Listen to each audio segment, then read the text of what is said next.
Afternoon. चला आवाज येतोय का बघा. आपण काय काय पाहिलं बघा. चंद्रगुप्त पहिला, समुद्रगुप्त, दुसरा चंद्रगुप्त किंवा त्याला विक्रमादित्य असं म्हणलेलं आहे बघा. बरोबर. त्यांची काय काय योग्यता आहे, काय काय प्रकारचं प्रशासकीय काम केलेलं होतं किंवा जो काही पॉलिटिकल हिस्ट्री जी होती ती आपण सगळी बघितलेली आहे बघा. बरोबर. आणखी आपल्याला त्याच्यामध्ये काय बघायचं आहे बघा. कुमारगुप्त आपलं झालेलं आहे. कुमारगुप्त आज आपल्याला घ्यायचं आहे बघा. कुमारगुप्त त्याबरोबर असणारा जो भाग आहे तो आपल्याला या ठिकाणी बघायचा आहे. कुमारगुप्त आणि मग बाकीच्या गोष्टी बघूया. कुमारगुप्त आणि लॅटर गुप्ता म्हणलेलं आहे परत. काय येणारे काय बाकीचे जे काही गुप्त आहेत. मग त्यानंतर मग गुप्ता काळाचा जो काही आहे कुठला ऱ्हास कशानं झालेला आहे तोही बघायचा आहे. ओके. गुप्ता काळाचा ऱ्हास कसा झालेला आहे, काय झालेला आहे तोही आपल्याला या ठिकाणी बघायचा आहे बघा. ओके. कुमारगुप्त काय असेल बघा. काय माहिती आहे बघा तुम्हाला.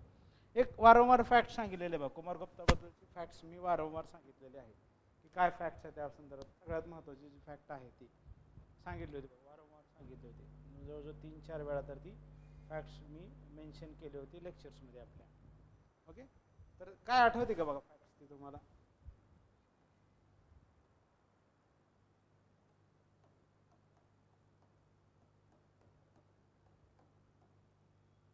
आठवत असेल तर सांगा. कुमारगुप्त फर्स्ट सारखे सांगा. मला वाटतं 3 ते 4 वेळा तर मी ते मेन्शन केली होती.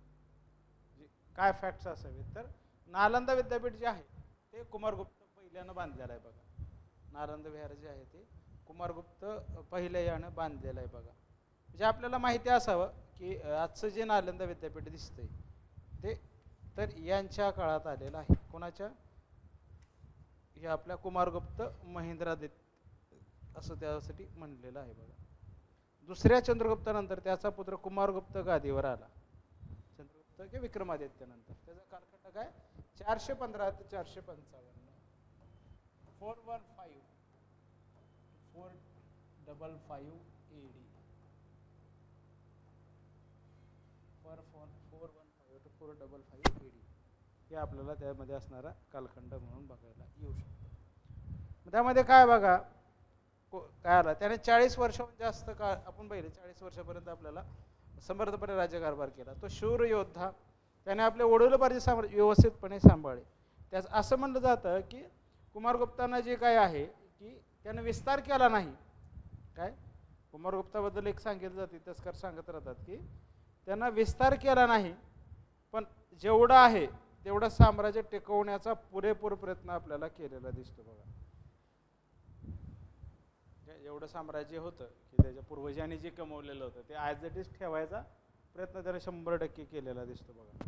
कुमारगुप्ता ध्रुवदेवीचा पुत्र असून त्याच्या आईचं नाव काय ध्रुवदेवी.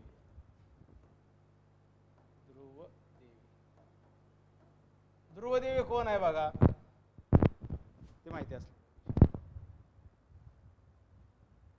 त्याच्या कारकिर्दीविषयी विशेष माहिती मिळत नाही. तो गुप्तांच्या सुवर्ण युगाचा काळ होता तो सांगावायच नकोस. कारण काय बऱ्याच गोष्टी या कुमारगुप्तच्या काळात आपल्याला झालेल्या दिसतात. काय काय जे चेंजेस त्यामध्ये झालेले आहेत.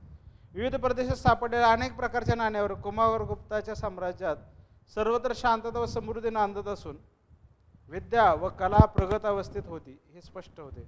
कुमारगुप्ताने अश्वमेध यज्ञ साजरा करून महेंद्रादित्य काय म्हणतात की अश्वमेध यज्ञ साजरा करून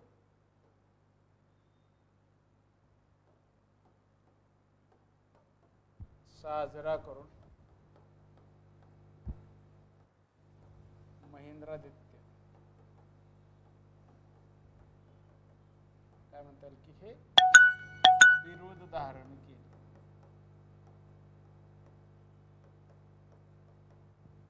कोण आलेलं आहे बघा. अचलातराम गुड आफ्टरनून. हे धारण कशात अश्वमेध यज्ञ माहिती आहे बघा. चंद्रगुप्तानं पण केलेला होता, समुद्रगुप्तानंही केलेला होता. आपल्याला असा प्रश्न विचारला जाईल का बघा. एक आपण कल्पना जर केली का खालीलपैकी कोणत्या गुप्ता सम्राटानं अश्वमेध यज्ञ केलेला होता किंवा केलेला नव्हता, त्यामध्ये सुद्धा आपल्याला प्रश्न बनवला जाऊ शकतो. म्हणजे आपल्याला प्रश्न एक लाईन, छोटीशी एक लाईन पकडून जर आपल्याला प्रश्न बनवायचा म्हणला तर तसाही तो बनवला जाऊ शकतो. महेंद्रदैत्य व्याघ्रबल पराक्रम, आणखी एक त्यांनी घेतलं बघा, व्याघ्रबल पराक्रम. व्याघ्रबल पराक्रम हे पण त्याने उपाधी घेतली होती किंवा बिरुद जे नाव त्यानं घेतलेलं होतं, व्याघ्रबल पराक्रम. पदव्या घेतल्या. त्यावरून कुमारगुप्त सामर्थ्यशाली सम्राट असून त्याने गुप्त साम्राज्य उत्तम संरक्षण केले. ॲज इट इज जे आहे, जे पूर्वजांनी जे मिळवलं त्याच्यामध्ये काय म्हणलं जातं की त्याचं संरक्षण हे व्यवस्थितरित्या आपल्याला कुमारगुप्ताने केलेलं दिसतं. कुमारगुप्ताच्या अखेरच्या काळात मात्र साम्राज्यातील अनेक बंडखोर जमातींनी बंड केले. अनेक ज्या दुसऱ्या ज्या कम्युनिटी होत्या की ज्यांनी रिबेल आपल्याला कुमारगुप्ताच्या शेवटच्या काळात म्हणजे 455 त्याच्या आसपास केलेला दिसतो. नर्मदा प्रदेशातील पुष्यमित्र नामक वन्य जमातीचे बंड मोडण्यासाठी कुमारगुप्ताने युवराज स्कंदगुप्तास आपल्याला पाठवलेलं दिसतं. राजकुमार स्कंदगुप्ताने निकराने हल्ला करून पुष्यमित्र जमातीचे काय म्हणता येईल की दमन केले. स्कंदगुप्त मोहिमेवर असतानाच कुमारगुप्ताचा मृत्यू झाला. स्कंदगुप्त कुठला, पुष्यमित्र नामक एक जमाती होती, त्याचं दमन करण्यासाठी गेल्यानंतरच त्या मोहिमेवर तो असताना कुमारगुप्ताचा मृत्यू आपल्याला इकडे 455 झालेला दिसतो. कुमारगुप्ताने गुप्त साम्राज्याचे वैभव, वर्चस्व, वचक कायम ठेवून त्याचे उत्तम संरक्षण केले ही त्याची मोठीच कामगिरी म्हणाला. कारण अगोदर जेवढा विस्तार केला होता कुमारगुप्ताच्या अगोदर चंद्रगुप्त दुसरा आणि समुद्रगुप्त आणि चंद्रगुप्त पहिला, तेवढं साम्राज्य टिकवण्याचा पुरेपूर प्रयत्न त्याने केलेला दिसतो. आणि त्या सगळ्यात महत्त्वाचं आहे बघा, नालंदा विद्यापीठाची स्थापना केली.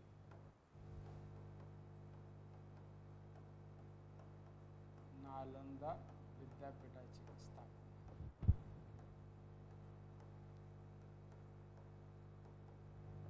काय केलं, नालंदा विद्यापीठाची स्थापना त्यानं केलेली दिसते.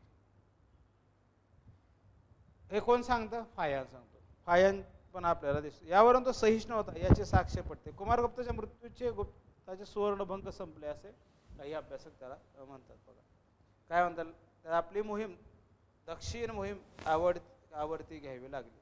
का तर इकडे कुमारगुप्ताचा मृत्यू झाला. हुणांचे आक्रमण त्याचा पुत्र स्कंदगुप्त याने यशस्वीपणे परतवून लावले. परत हुणांचे आक्रमण हे सुद्धा आपल्याला कारण त्या गुप्ता घराण्याच्या काय म्हणलं जातं की ऱ्हासामधलं सांगितलं जातं. गुप्ता घराण्याचा ऱ्हास कशात झाला तर हुणांचं वारंवार होणारं आक्रमण हे सुद्धा त्या पाठीमागचं कारण होतं. कुमारगुप्त उत्तम प्रशासक होता व त्याने आपल्या प्रजेला संतुष्ट ठेवले. त्याच्या काळात कोठे बंड उठाव झाला नाही, पण झालेला होता तो स्कंदगुप्तानं काय म्हणलं जातं त्याला नष्ट केलेलं दिसतं. त्याने धार्मिक धोरण हे आपल्याला काय म्हणतात की रिलिजियस पॉलिसी काय होती बघा, सहिष्णुतेचं धोरण होतं. धार्मिक जे धोरण होतं सहिष्णुतेचं धोरण होतं.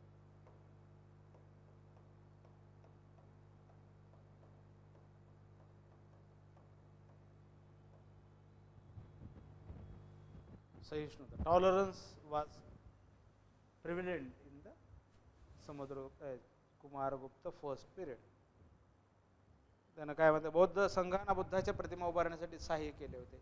त्याने हिंदू धर्मियांसाठी अनेक मंदिरे बांधली.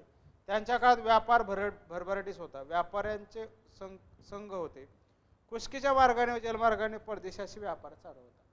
जलमार्गाने आणि जमीन मार्गे अशा दोन्ही मार्गाने त्या काळात आपल्याला व्यापार सुरू असलेला दिसतो. हे झालं कुमारगुप्त पहिलं. आता आपल्याला स्कंदगुप्त बघायचं आहे. We will talk about the Skandagupta. Facts महत्त्वाच्या त्या लिहून घ्यायला.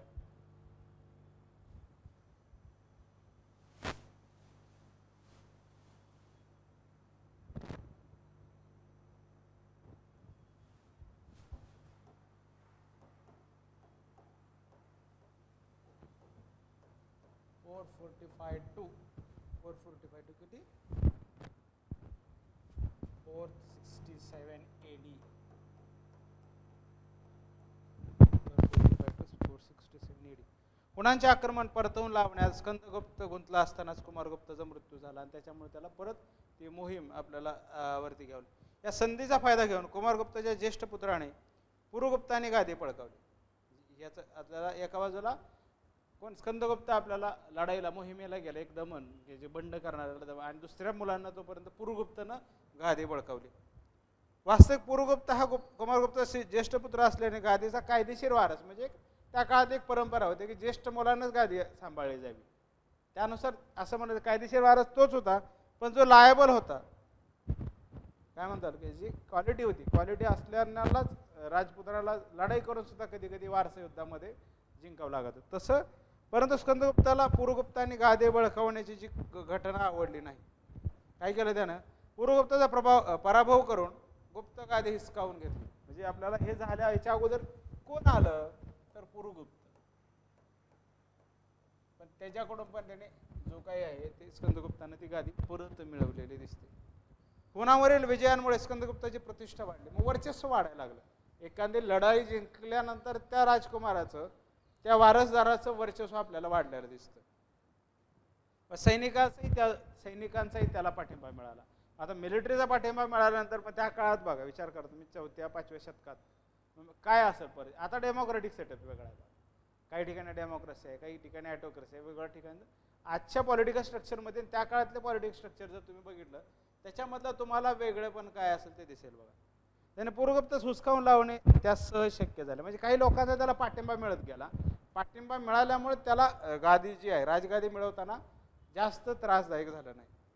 स्कंदगुप्ताने 12 वर्ष राज्य केले, परंतु त्या काळात त्यास अनेक आपत्तींना तोंड द्यावे लागले. पुरुगुप्ताला गादीवरून हकलल्यामुळे अंतर्गत दृष्ट्या पुरुगुप्ताच्या समर्थकांना त्यास तोंड द्यावे लागलेच. परंतु सर्वात मोठा संघर्ष स्कंदगुप्ताला करावा लागला तो हुणांच्या आक्रमणांचा. सगळ्यात महत्वाचा आहे बघा हुणांचं आक्रमण. हुणांचं आक्रमण हे गुप्ता घराण्याला लागलेलं ग्रहण होतं. त्यातनंच आपल्याला ते रासामध्ये एक महत्वाचं कारण म्हणून यामध्ये बघायला लागेल. परंतु सर्वात मोठा संघर्ष स्कंदगुप्ताला करावा हुणांच्या आक्रमणांचा. युरोप आणि आशियातील राजाचा पुरता पराभव करून हा हुन इसवी सनाच्या 5व्या शतकात हिंदुकुश पर्वत ओलांडून भारतावर आक्रमण करते झाले. त्याने कंबोजवर कब्जा मिळवून गुप्त साम्राज्याचा भाग असलेल्या गांधार देशावर आक्रमण केले.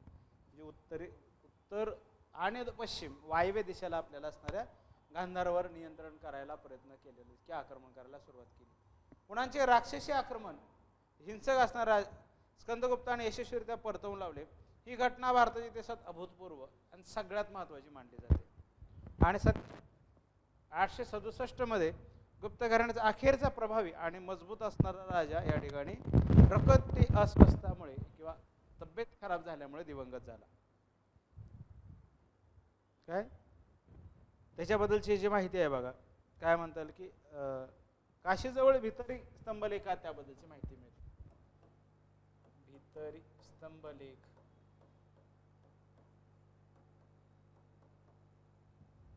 स्तंभलेख गाझीपूर जिल्हा व जुनागड यात स्कंदगुप्ताची माहिती मिळते. दुसरा एक आहे बघा जुनागड शिलालेख.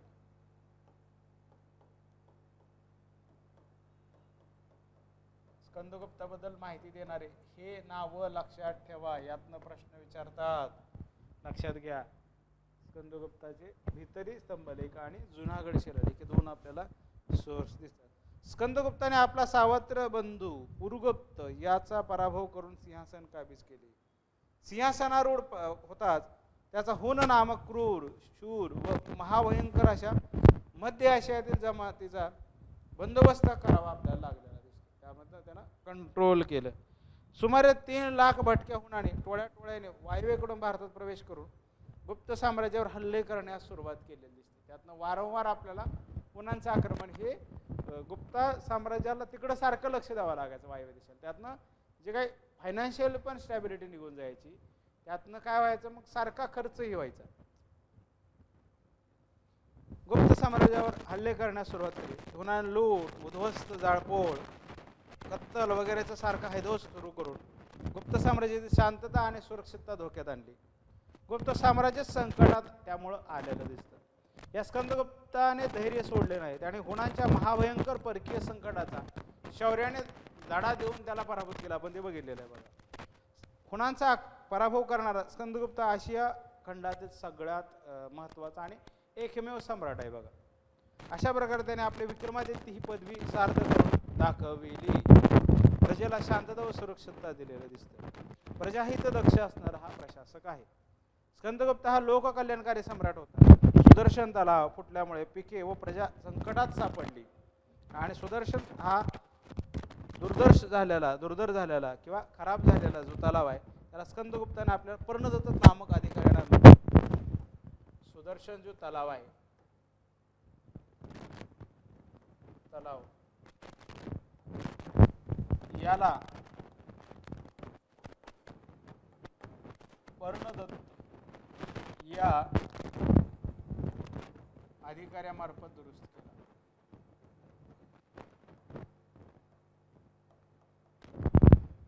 अधिकाऱ्यामार्फत दुरुस्त केला.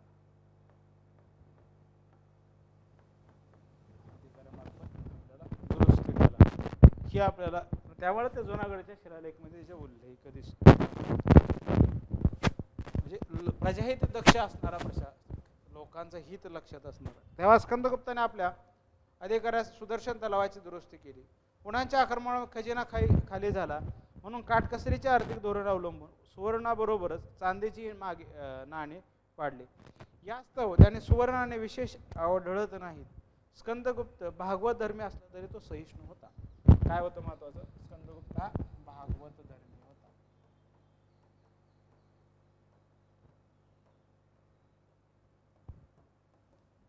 सगळ्या महत्वाच्या आहेत. आता या ठिकाणी याच्यावर प्रश्न येतोच. या दोन गोष्टीवर आहे.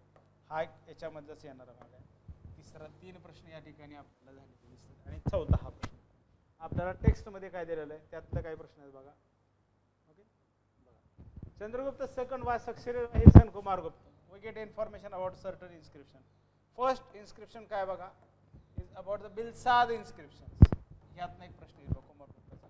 बिलसाद inscriptions. बिलसाद inscription tell about Kumaragupta. एक प्रश्न तयार झाला. काय 415 गुप्ता एरा 96. दुसरा आहे बघा करमदंड इन्स्क्रिप्शन. करमदंड फैजाबाद मध्ये असणार. कुमारगुप्ताचा ministers mention his fame having spirit of the 4 ocean. 4 समुद्रावरती कंट्रोल मिळवणारा, नियंत्रण ठेवणारा. काय बोललं? त्याच्यानंतर मंदासोर इन्स्क्रिप्शन. तिसरा आहे बघा Mandasor inscription. Kumaragupta as reigning over the whole earth. पूर्ण पृथ्वीवरती राज्य करणारा. काय मंडासोर इन्स्क्रिप्शन. मंडासोर. हे 4ही आपल्याला बघा खाली प्रश्न दिला जाईल. Which of the following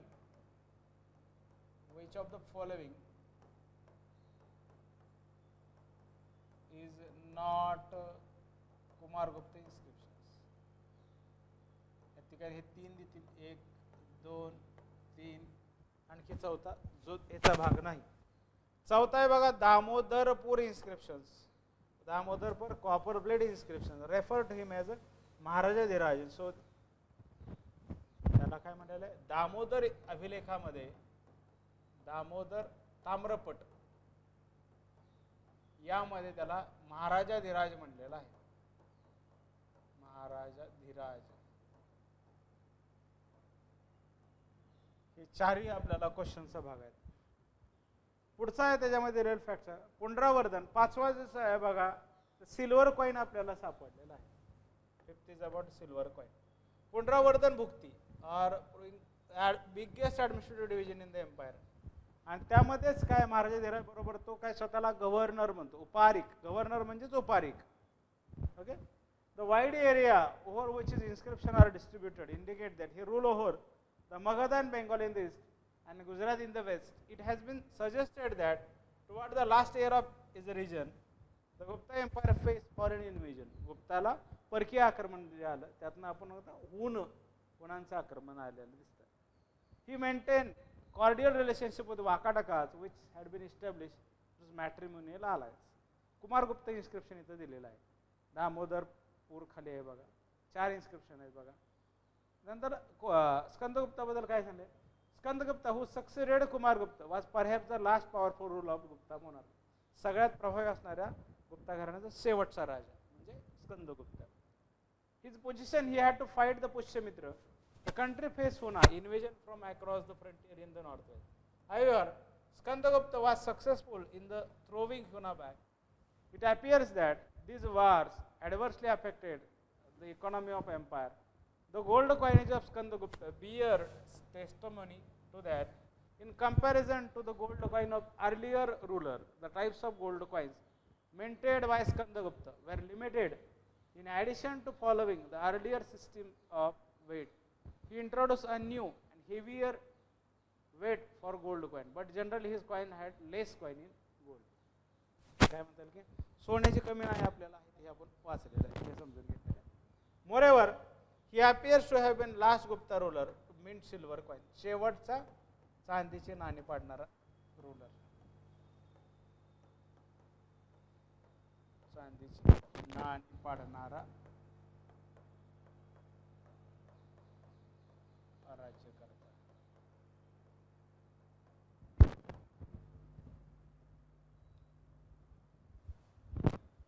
Junagadh inscription आपल्याला सांगितलं पब्लिक वर्क प्रजाहित दक्ष असणारा त्याबद्दलची माहिती आपल्याला त्यामध्ये दिसते. प्रजाहित दक्ष असणारा जो आहे ते जुनागडच्या इन्स्क्रिप्शनमध्ये जो सुदर्शन तलाव जो आहे तो सुदर्शन तलाव हा खराब झालेला होता, त्याची दुरुस्ती आपल्याला पर्णदत्त नावाच्या अधिकाऱ्यामार्फत जो स्कंदगुप्ताचा अधिकारी होता त्यांना दुरुस्ती आपल्याला सुदर्शन तलावाची केलेली दिसते.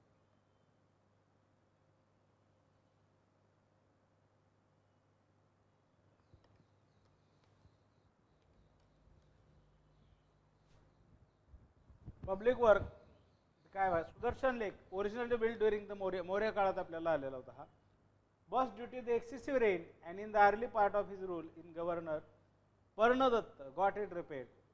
दिस indicate that state undertook the task of public work. The last known date of Skandagupta 467 from his silver coin. चांदीच्या नाण्याच्या आधारे 467 हा त्याचा कालखंड सांगितलेला आहे. मग काय great Gupta ruler after the Skandagupta. स्कंदगुप्तानंतर काही राज्यकर्ते झालेले होते बघा, उत्तरगुप्त म्हणतो गुप्ता काळातले नंतरचे गुप्त राजे ते आपण बघू एक एक. It is not very clear in what the other order the successor of Gupta rule. Skandagupta himself may not have been the rightful heir to the throne, therefore he had to fight other contenders to the throne. This may be the reason why a seal inscription traces a line of Gupta ruler after the Skandagupta from the Kumargupta first coin. His son Purugupta हा मोठा मुलगा होता, त्यांना जे आपल्याला ताब्यात घेतलेलं दिसतं बघा. Secondly, it is probable that the division of the Gupta empire into many parts already began toward the close of Skandagupta region. म्हणजे स्कंदगुप्ताचा कालखंड संपत असतानाच राज्यामध्ये विभागणी आपल्याला झालेली दिसते. Thus an inscription from the western Malwa recorded in the last year of Skandagupta does not refer to him or to some other ruler being in the Chandragupta II. Some of the successor of Skandagupta mentioned in the inscription as Buddhagupta, Vainyagupta, Bhanugupta, Narsimhagupta, Baladitya, Kumargupta II and Vishnugupta. It is unlikely all of them rule over a vast empire, and Chandragupta II and Kumargupta I has done in earlier period. The Gupta continued till 550 पर्यंत गुप्ता आपल्याला असलेले दिसतात. But by then their power had already become very insignificant. सत्ता आपल्याला थोडीच झालेली दिसते. सगळ्यात महत्त्वाचे आपल्याला राजे येथून जर म्हटलं नंतरचे गुप्तामध्ये आपण बघूया बघा. नंतरचे आफ्टर 467 नंतर पहिला आहे बघा पुरुगुप्त. पुरुगुप्त असणार राजा. पुरुगुप्त काय बघा 67 ते 73. स्कंदनंतर त्याचा सावत्र बंधू आपल्याला 467 ते 73 नंतरचे गुप्त. ह्याची क्रोनॉलॉजी विचारली जाऊ शकते. त्यानंतर आहे बघा कुमारगुप्त दुसरा.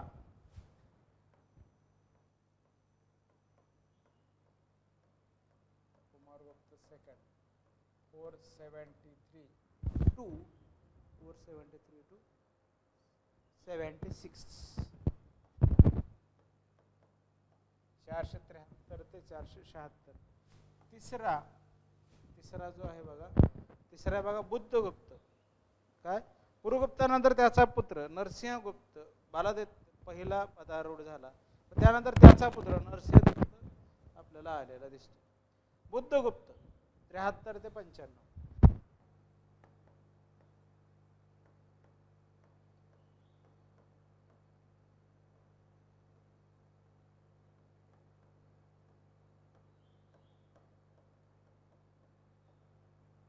बुद्धगुप्त आपल्याला त्याच्यानंतर हे क्रोनॉलॉजिकल ऑर्डरसाठी लक्षात ठेवा. नंतरच्या नरेशात बुद्धगुप्ताची 20 वर्ष कारकीर्द विशेष. बुद्धगुप्त नर्मदा, माळवा, बंगाल येथील केलेले काही प्रदेश परत मिळवले. स्वतःची नाणी आपल्याला बुद्धगुप्तांना पाडलेले दिसतात.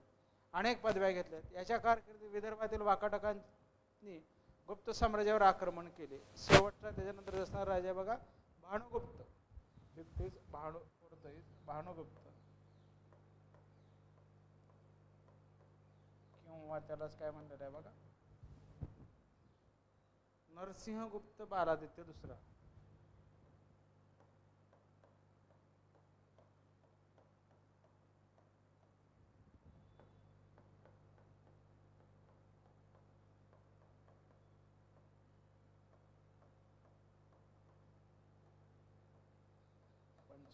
ते 495 पासून ते किती बघा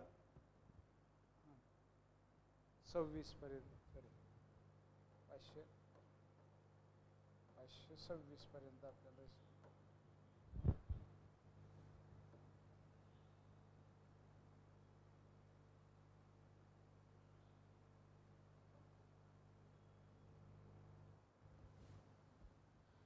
भानुगुप्त काय बघा,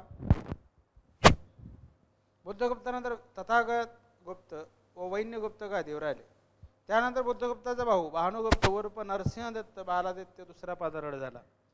त्यावेळी तोरमन व त्याचा पुत्र मिहिरकुल याच्या नेतृत्वाखाली हुनाने गुप्तावर हुनांचा राजा मिहिरकुल आपण म्हणलेला आहे. तेव्हा भानुगुप्त बालादित्याने तोरमनचा पराभव करून तोरमन व मिहिरकुल यांना कैद केले, नंतर सोडून दिले. आणि त्याच्यानंतर काय आपल्याला म्हणलं जातं, यानंतर गुप्त साम्राज्यातील अनेक राज्यपाल स्वतःचे राजे बनल्यामुळे व इतर प्रांत इतर वंशांनी काबीज केल्यामुळे गुप्त साम्राज्य नष्ट झालेलं दिसतं. गुप्त साम्राज्यातील अनेक राज्यपाल गुप्त वंशातीलच होते. माळवा येथे स्वतंत्र राजा देवगुप्त हा गुप्त वंशातील होता. गुप्ताचे अनेक लहान सहान राज्य इसवी सनाच्या 13व्या शतकापर्यंत अस्तित्वात होते, म्हणजे डिसइंटिग्रेट झालं, तुकड्या तुकड्यांमध्ये विभागलं होतं. त्याचं त्या ठिकाणी त्या राज्यपालामार्फत त्या ठिकाणी राज्य चालू होतं. गुप्तानंतर कनौज येथे मोखारी वंश, स्थानेश्वर येथे वर्धन वंश यांची सत्ता वाढत गेली. दक्षिण भारतात वाकाटक वंशाचे पतन होऊन चालुक्यांची सत्ता वाढत गेली. सौराष्ट्रात मैत्रक वंश उदयास आला. तसेच गौड बंगालमध्ये, कामरूप आसाममध्ये येथे स्वतंत्र राजसत्ता स्थापन झाली. आता आपल्याला बघायचं disintegration of the Gupta empire. First look at this, the fourth latter Gupta, and we will talk about the disintegration of the Gupta empire. काय कारण होतं गुप्ता साम्राज्याची अखेर कशी झालेली आहे, त्याच्यात काय दिलं हे मुद्दे बघू. पहिल्यांदा सगळ्यात महत्त्वाचं सगळ्यांनी सांगितलेलं आहे, पहिला जो घट आहे बघा हुणांचं आक्रमण.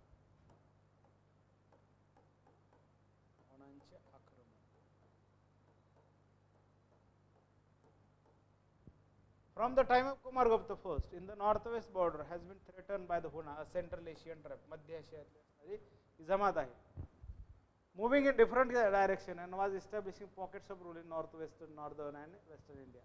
But their attacks were repulsed during that period. त्या काळात ते आक्रमण हे वाढत गेलेले दिसते. However, toward the end of the 5th century, Huna chief Torman was able to establish authority over large part of western and central India.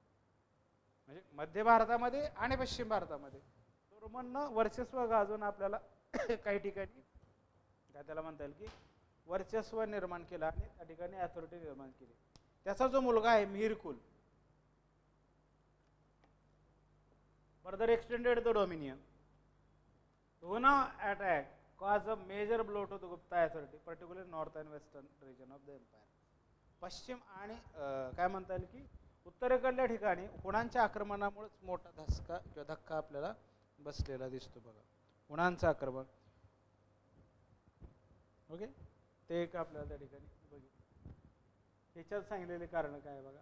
पहिलं आपण या बाजूला घेतलं की first we will talk about the हुणाचं आक्रमण. Second, administrative weakness. The policy adopted by the Gupta in conquered area was to restore the authority of local chiefs or king once they had accepted the Gupta suzerainty. In fact, no efforts were made to impose a strict and effective control over this region. म्हणजे काय की ज्या राज्यांना त्यांनी ताब्यात घेतलं त्याच्यावर पूर्ण असा कठोर प्रतिबंध लादला नाही, कठोर कोणते नियम लादले नाहीत. त्यामुळे त्यांना संधी मिळाली की त्यांनी परत आपल्या आपल्या राज्य ताब्यात केले, त्यांना आपल्या आपल्या सत्ता परत त्यांनी पुनर्जीवित केलेली दिसते. म्हणजे एखाद्यावर आता समजा आपण म्हणलं ए नावाच्या राजानं बी वरती राज्य करण्यासाठी याला आक्रमण केलं, ताब्यात मिळवलं. ताब्यात मिळवल्यानंतर त्याचे जे कंडिशन्स टाकायला पाहिजेत किंवा त्या प्रकारचे कठोर नियम असले पाहिजेत, म्हणजे तू असं असं करायला पाहिजे, ते न केल्यामुळं काय झालं की गुप्ता घराणं ज्यावेळेस ऱ्हासाला चाललं किंवा त्याची पॉवर कमी होत गेली तर ह्या बाकीच्या जे काही पेरिफेरी होती ज्यांच्यावर नियंत्रण मिळवतं ते स्वतंत्र व्हायला लागले किंवा बंड करायला लागले. Hence it was natural that whenever there was a crisis of succession or weak authority monarchy, तेच आपण बोललो की ज्यावेळेस ऱ्हासाची परिस्थिती होती, संक्रमणाची परिस्थिती, त्याच वेळेस कमजोर राज्य करता होता, त्यावेळेस या लोकल स्थानिक जे राजा होते, स्थानिक राजांनी काय केलं, आपलं आपलं राज्य वाढवायला किंवा त्याचं निर्माण करायला सुरुवात केली. Re-establish their independent authority. This created a problem of almost every Gupta king who had to reinforce this authority. The constant military campaign were a strain on the state treasury. Toward the end of 5th century, beginning of 6th century, taking advantage of weak Gupta emperor, many regional power reasserted their authority. In due course, declared their independence. त्यातनं स्थानिक सत्ता त्यांनी आपली आपली सत्ता आहे त्यातनं स्वतंत्र स्वतःला घोषित करायला सुरुवात केलेली दिसते. Besides this, there were many reasons which contributed to the decline of Gupta. For example, it has been argued that Gupta issued land grants to the Brahmana, Doni. In this process, surrender revenue and administrative rights in the favor of Donis. सगळ्यात काय भूमिदान, भूमिदानामुळे सुद्धा गुप्ता साम्राज्य रासाला आलं. ह्यातनं काय आलं, प्रशासकीय आणि महसूल पण कमजोर झालं. का, प्रशासकीय नियंत्रण आणि महसुलीचा वाटा जो आहे तो ब्राह्मणांकडे गेला का.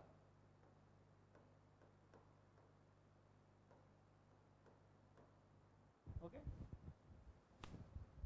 who rule as subordinate to their central authorities started to concentrate itself in Gupta period. This is also believed to be the reason why Gupta administrative structure became so loose. There is a diversity of opinion as to why the system originated regarded the detailed subsystem that the Samanta system within the empire does show they were wielded power almost independently of the Gupta authority. वेगळीच सत्ता त्यातनं सत्ता केंद्र निर्माण झालं का सामंतशाहीत, याच्यामुळे गुप्ता राज्य आपल्याला रासायनिक. There is no doubt that division within the imperial family, concentration of powers in the hands of local chiefs or governor, loose administrative structure and contributed toward the disintegration of. म्हणजे यातनं काय झालं, गुप्ता साम्राज्य विघटनास सुरुवात आपल्याला झालेली दिसते. यात काय टर्म्स आहेत बघू. ओके, चला आपण आता पुढचा भाग बघू. आणखी याच्यातली काही कारण आहेत बघा.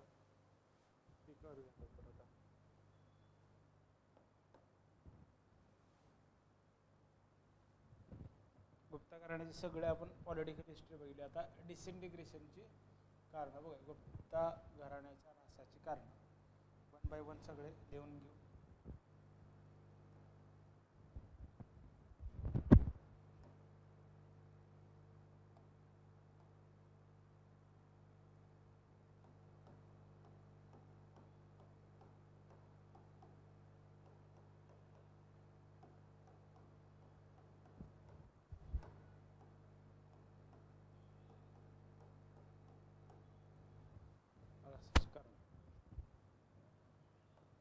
पहिलं आपण आता पहिलं हुणांचं आक्रमण, वीक रूलर, ॲडमिनिस्ट्रेटिव्ह मेजर, सगळ्या गोष्टी आपण पाहिल्या.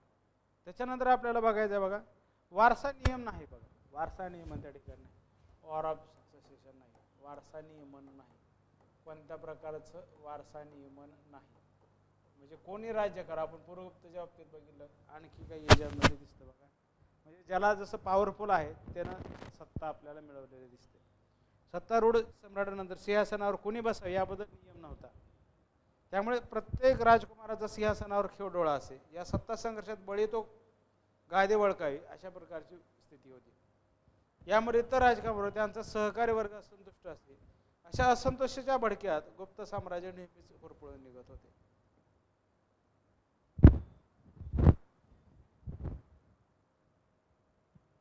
त्याच्यानंतर काय, गादीसाठी भांडणे. दुसरं जे कारण आहे बघा, गादीसाठी भांडणे.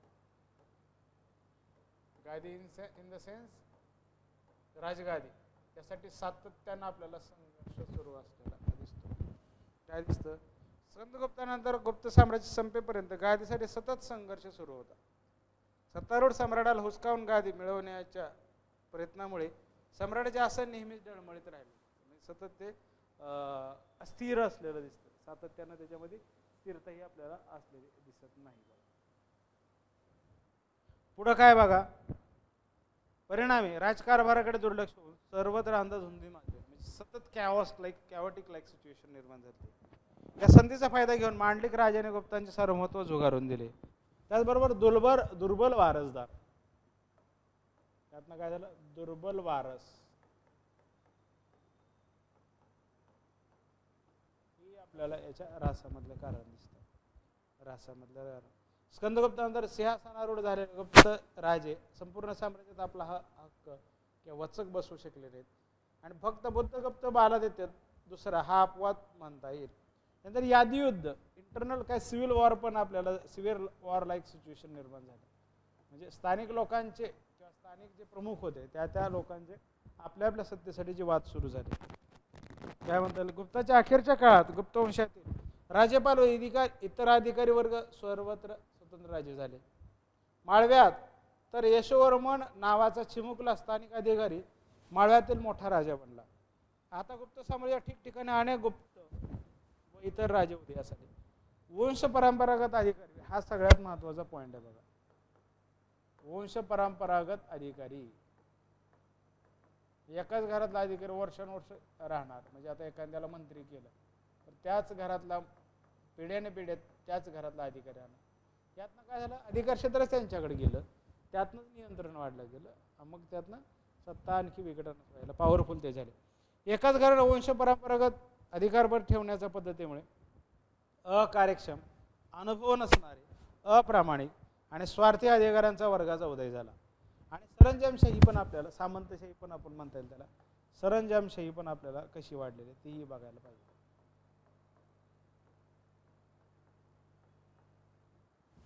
सरंजामशाही काय, इनाम जमिनी व गावे देण्याच्या वतनामुळे आपण पाहिलं अग्रहार डोनेशन्स, अग्रहार ब्रह्मदेय डोने, ब्राह्मणाला वेगवेगळ्या दिलेल्या जमिनीमुळे प्रशासकीय जो काही आहे नियंत्रण पण आपल्याला ब्राह्मणांकडे गेलेलं दिसतं. दुसरं, महसुलामध्ये सुद्धा घट झालेली दिसते. मग परकीय आक्रमण तर आपण पाहिलं, हुनांचं आपण पाहिलेलं की परकीय आक्रमण गुप्त साम्राज्य नष्ट झाले असे बऱ्याच येथेच करायचे. विशेषतः हुनांमुळे गुप्त साम्राज्याचा ऱ्हास झाला असे म्हणतात. बालादित्य दुसरा याने तोरमन व त्याचा पुत्र मिहिरकुल याचा पराभव करून त्यांचा बंदोबस्त केला असला तरी हुनाने गुप्त साम्राज्यावर मर्मघात केला हे नाकारता येणार नाही. हुनांची माहिती याच प्रकार आपल्याला पुढे बघायचे. आर्थिक संकट आपल्याला सगळ्यात, हे वारंवार होणाऱ्या युद्धामुळे आर्थिक संकटाची परिस्थिती निर्माण झाली. सतत युद्धात जर एखादा देश अडकला तर त्या ठिकाणची इकॉनॉमिकल सिच्युएशन सुद्धा वर्स्ट होते किंवा वाईट होते बघा. म्हणजे खाण्यापिण्याचे सुद्धा वांदे होऊन जातात बघा. हे आपल्याला 1943चा जो दुष्काळ भारतात पडला होता, का पडला होता तर भारतातल्या अन्नधान्याच्या वस्तू ब्रिटनने त्यांच्याकडे घेऊन गेले, कुठं ब्रिटनला गेले. त्यामुळं भारतात हा भूकमरीने अनेक लोक मृत्युमुखी पावलेले त्या ठिकाणी दिसतात.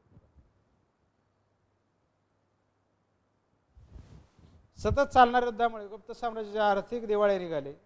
त्यामुळे सैन्य शक्ती दुर्बल झाली. धार्मिक धोरणात पण बदल करण्यात आलेला दिसतो. धार्मिक धोरणात त्या ठिकाणी बदल झालेला दिसतो. म्हणता येईल की धार्मिक धोरणात बदल.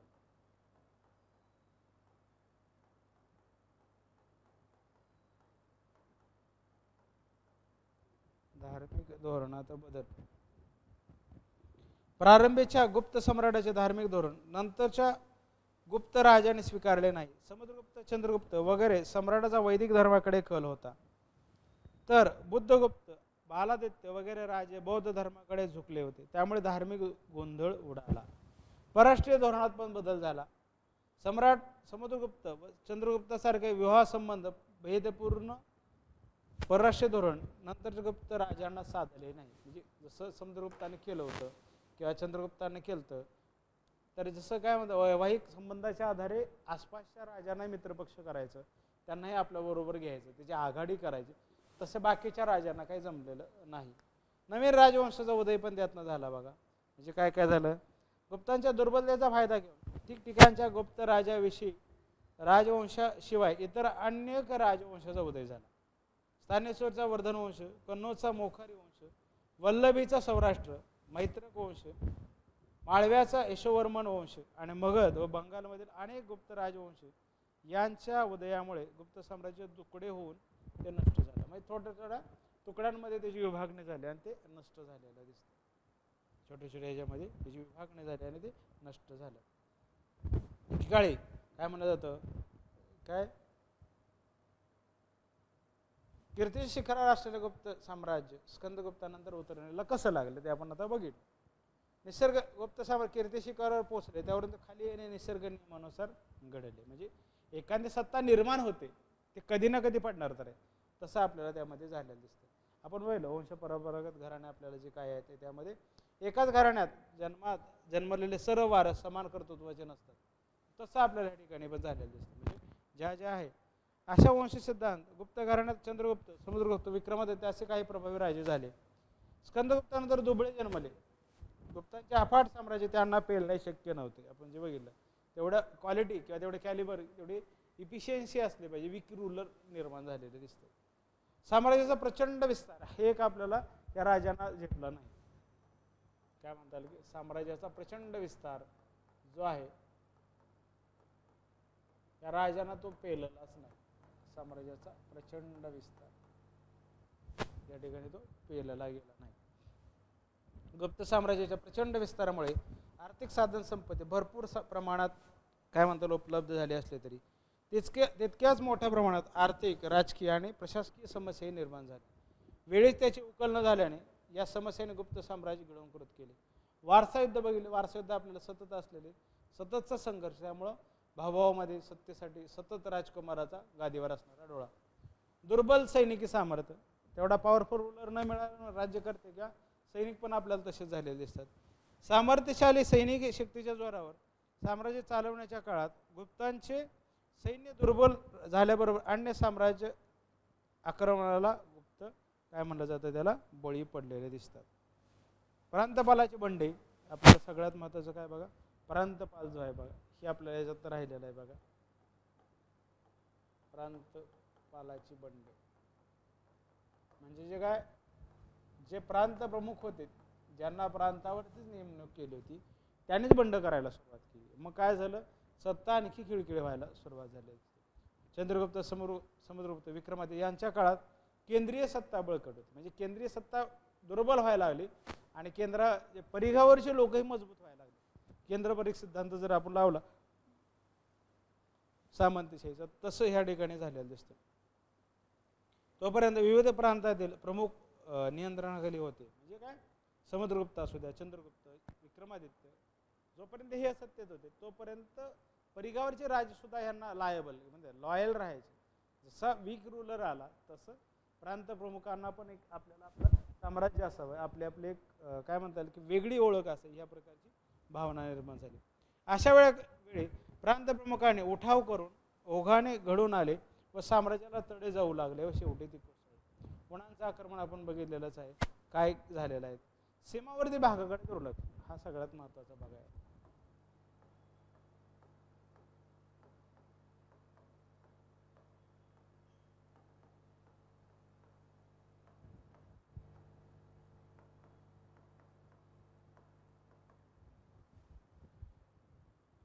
हा कोणत्याही साम्राज्यासाठी घातक असणारा मुद्दा आहे बघा. सीमावर्ती भागाकडे दुर्लक्ष असं होताच कामा नये. तसं कितीही पॉवरफुल राज्य असलं ह्या गोष्टीकडे जर दुर्लक्ष झालं तर राज्य कधीच ते टिकणार नाही.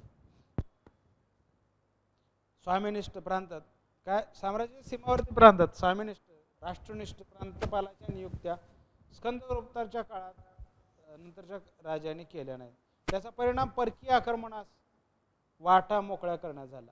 आपल्या सीमा सुरक्षित नसतील तर राज्य सुरक्षित राहणारच नाही ही आपल्याला नंतरच्या स्कंदगुप्तानंतरच्या आलेल्या राजांची जाणीवच झाली नाही. पुष्यमित्र शुंगाशी काय म्हणतात की संघर्ष. दुसऱ्या चंद्रगुप्तानंतर दक्षिणेतील पुष्यमित्र शुंग, अगोदरचा शुंग वेगळा, कुठला मौर्यानंतर आलेला हा वेगळा आहे दक्षिणेतला. शुंग मैत्री संबंध होते, परंतु कुमारगुप्तानंतर हे संबंध टिकले नाहीत. पुष्यमित्राशी प्रत्यक्ष संघर्ष स्कंदगुप्ताला करावा लागला. साहजिकच गुप्त साम्राज्याची शक्ती या संघर्षात मोठ्या प्रमाणावर वाया गेली.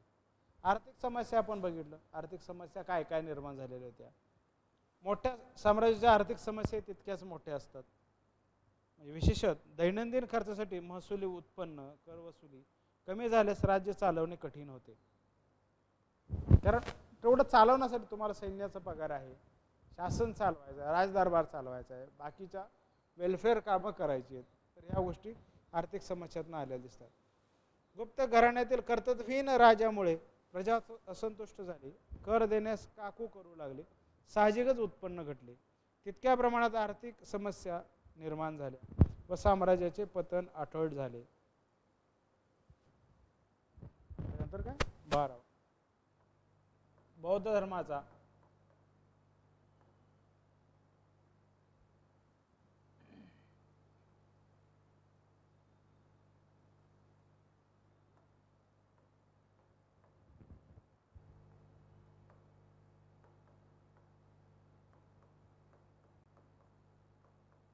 बौद्ध धर्माचा अखेरच्या राजावर प्रभाव. बौद्ध धर्माचा अखेरच्या राजावर प्रभाव.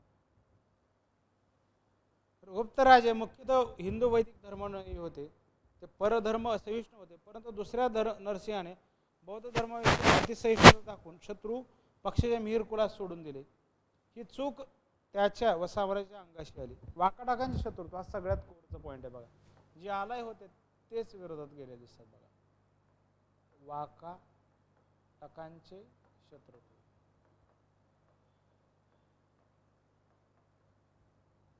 वाकाटकांचे शत्रुत्व. चंद्रगुप्त व समुद्रगुप्त यांनी शेजारच्या प्रभावी वाकाटक राजघराण्याशी वैवाहिक संबंध जोडून रक्ताच्या नात्यावर आधारलेले मैत्री संबंध संपादन केले. परंतु पुढील काळात वाकाटकांशी सलोख्याचे संबंध राहिले नाहीत. त्यांचा परिणाम वाकाटकांनी गुप्त साम्राज्याचे लचके तोडण्यास सुरुवात केली. एका बाजूला वाकाटक तुमचे नॅचरल आलाय असताना, तुमचे मैत्री संबंध असताना तुमच्या बाजूने त्या प्रकारचे प्रयत्नच झाले नाहीत. हा मात्र या म्हणतात ना नंतरच्या राजांना ते तेवढं समजलेलं नाही किंवा कळालेलं नाही. काय आहे बाबा, कशा प्रकारची परिस्थिती आहे ते कळायला पाहिजे होतं, अपेक्षित होतं, ते समजलं नाही. ओके, चला आपण आता प्रशासकीय घटक जो आहे तो बघूयात बघा. मे बी मला वाटतं आपण वाकाटक बघूयात आणि मग प्रशासकीय घटनांकडे जाऊयात बघा. गुप्ता प्रशासन बघूयाच, पण थोडक्यात काय बघा, वाकाटक बघूया. वाकाटक गुप्ता काळातले समकालीन आपल्याला दिलेलं. ओके, वाकाटक घराणं बघू, सिलेबसमध्ये दिलेलं आहे.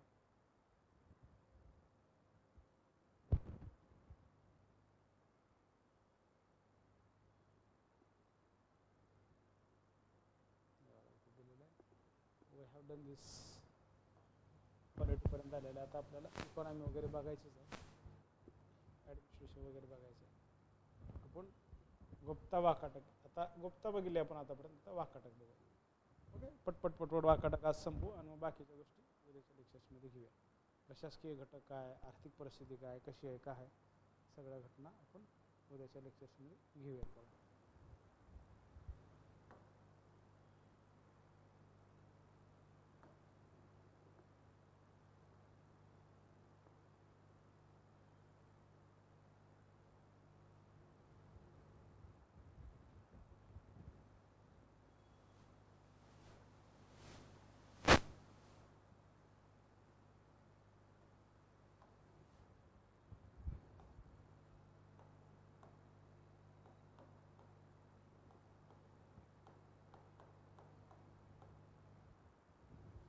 वाकाटक घराणा. इथे बघा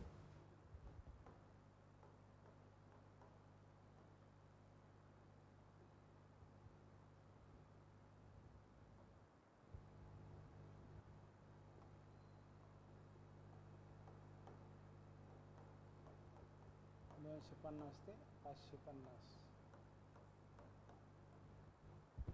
250 ते 550. ज्या सुमारास उत्तर भारतात गुप्त साम्राज्याचा उदय विकास काय म्हणता येईल की वास्त झाला, त्याच सुमारास दक्षिण भारतात विदर्भातील वाकाटक साम्राज्याचा उदय विकास वास्त झाला. पुराणे, अजिंठा, वेरूळ वगैरे ठिकाणच्या कोरीव लेणी आलेखावरून गुप्त वंशाची काय म्हणते वाकाटक वंशाची माहिती मिळते. वाकाटक कोण होते? त्याचा संस्थापक आपल्याला विंध्य शक्ती आहे.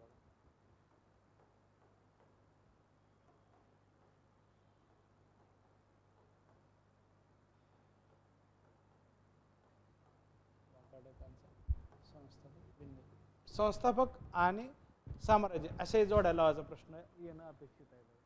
तोही एकदा बघून घ्या काय प्रकारचा प्रश्न विचारला जाऊ शकतो. हा मूळचा विष्णुवृद्ध गोत्राचा ब्राह्मण होता. मूळचा काय?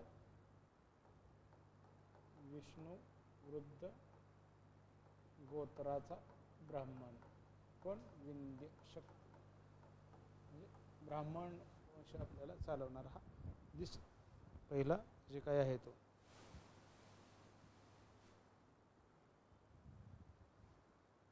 वाकाटक विवाह संबंध मध्य देशातील भारशिवनाग, मगधातील गुप्त वगैरे क्षेत्रीय राजवंशाचे झालेले दिसतात.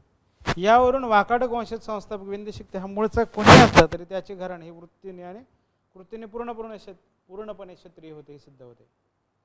काय म्हणतात? सातवाहन नष्ट झाल्यानंतर त्याचे अनेक तुकडे झाले. त्यापैकी विदर्भ, दक्षिण कोकण आला. त्यातला पहिला विंध्य शक्ती जो आहे तो बघा, त्याचा कालखंड काय बघा 250 ते 70, 252 to 270 AD आपल्याला विंध्य शक्तीचा कालखंड दिसतो. काय बघा त्यामध्ये सांगितलेलं आहे, दक्षिणेतील सातवाहन साम्राज्याच्या असतानंतर वाकाटक साम्राज्याचा उदय झाला. म्हणजे सातवाहन गेले. सातवाहन कोण? गौतमीपुत्र सातकर्णी. सातवाहनांचा संस्थापक आहे बघा सिमुक विंध्य शक्ती. तसं आपल्याला जोडायला आपल्याला काढून ठेवा एखादा प्रश्न त्यातला. विंध्य शक्ती हा वाकाटक वंशाचा संस्थापक होय. वाकाटक वंशाचा तो संस्थापक होय.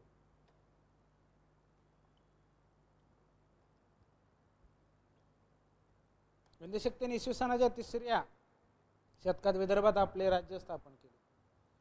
पुरिका ही नगरी त्याची राजधानी होती. त्याची राजधानी जी आहे बघा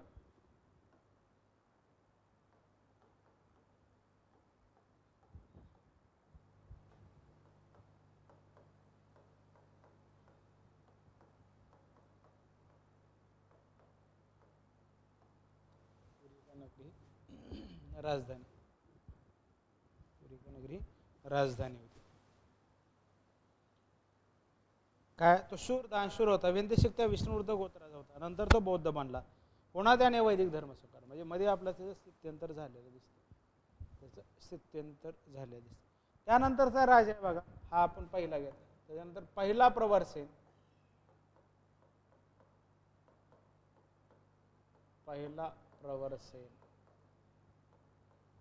प्रवरसेनचा कालखंड काय दिलेला बघा 270 ते 330, 270 to 330 AD.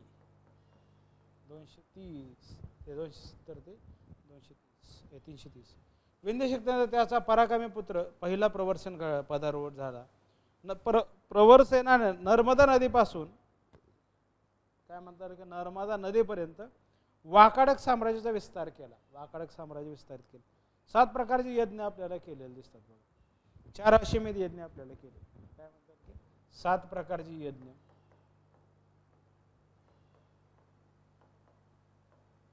त्यात 4 अश्वमेध.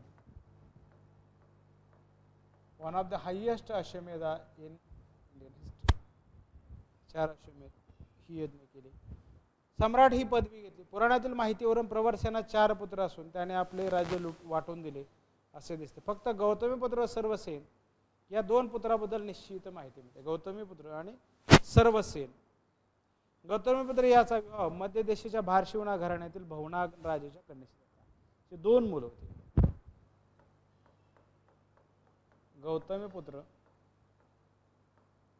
आणि सर्वसेन. याचा विवाह भारशिवनाग यांच्या कन्याशी झाला. त्यामुळे वैवाहिक संबंध आपल्याला भारशिवनागांसोबत होते.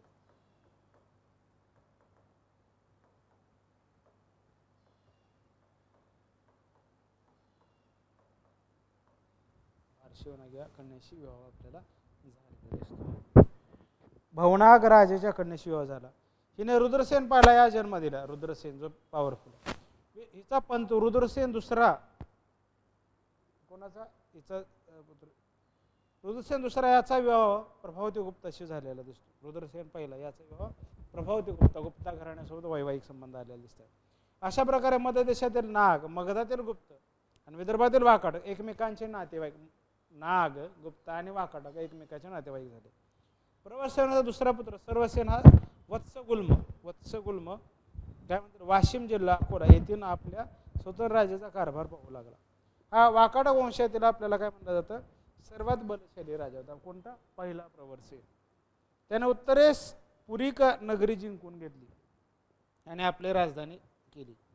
दक्षिणेत कुंतलापासून कोल्हापूर, सातारा, सोलापूर, पूर्वेस दक्षिण कोसल, कलिंग, वांद्र हे आपल्या वर्चस्वाखाली आले. काय त्याचा प्रशासकीय विस्तार आपल्याला झालेला दिसतो.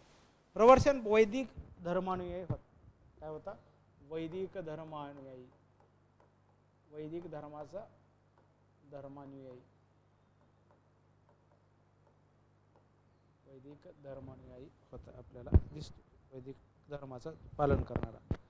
त्याने 4 अश्वमेध यज्ञ केले, 7 सोमयाग करून 7 सम्राट ही पदवी धारण केली. त्यानं काय केलं? सम्राट पदवी धारण केली. आपल्यासाठी सगळ्यात फॅक्ट्स महत्त्वाचे आहेत. सम्राट पदवी धारण केली, सम्राट पदवी धारण केली. प्रवरसेनाच्या मृत्यूनंतर साम्राज्याची वाटणी गौतमीपुत्र सर्वसेन अन्य 2 माहिती उपलब्ध असे 4 पुत्र झाले. वाकाटक ज्येष्ठ शाखा, वाकाटकाच्या प्रमुख ज्येष्ठ शाखेतील पहिला रुद्रसेन. त्यानंतर आपल्याला रुद्रसेन हा महत्वाचा आहे बघा. हे 2 बघून घेतलं तर पहिला रुद्रसेन ज्याचा विवाह कोणा झालाय? प्रभावती गुप्ता, जी गुप्ता घराण्याची असणारी जी राजकुमारी आहे तिच्यासोबत झालेला दिसतो. रुद्रसेन